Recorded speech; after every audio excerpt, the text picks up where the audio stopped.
Ansambl Antifonus i ja surađujemo već godinama. Svirali smo različite programe na različitim mjestama u različitim dijelovima svijeta.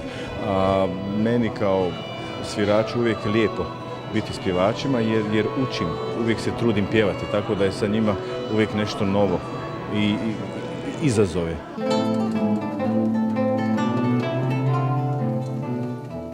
Sa Antifonusom sam u Zadru po 5. put od 2009. godine, ako se ne varam. Bili smo u Svetom Frani 2 put, evo najsvježe je bilo sa Bahovom mukom po Ivanu o Korizmijeve godine.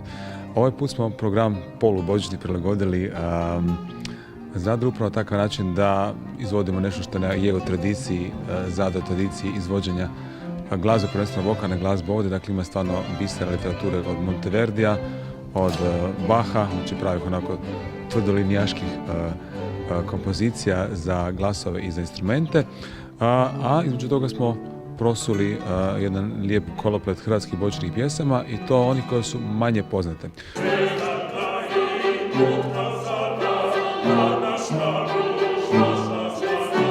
Hladno je.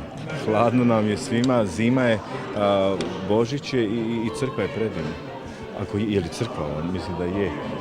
Prostor je poseban zbog zidova koji su stari, koji u biti ruina, nama je zvuk poseban, mi koji sjedimo i sviramo.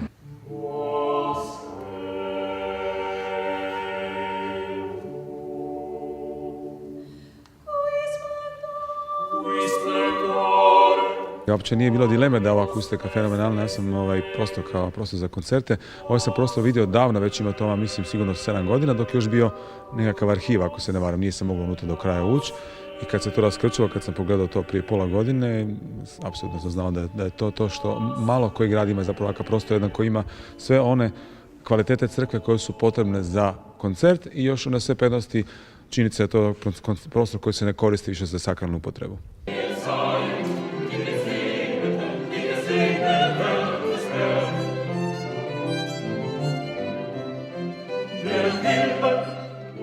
To su bile obrade maestra Facinija božićnih pjesama, nešto novo.